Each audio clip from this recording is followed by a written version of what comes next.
Dahil sa ano na to. Yan. Yan. Yan, yung mga ganyan.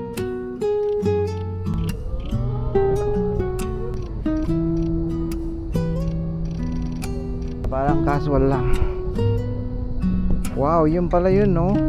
Kaya pala siya kunan mga ganitong oras. Alam ko na daw, proklamado ko na.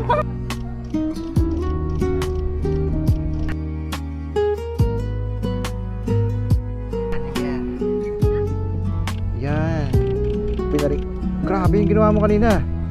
Pwede mo ba ulitin yun? Yung parang nakatingin ka sa akin na, yan. Stick lang tayo ng konti. Creative lang ng konti, yan. Ipasok mo pa yung half. Yan. Labas mo pa ng konti. Yan, tapos pasok mo pa ng konti. Yan. Yan, grabe.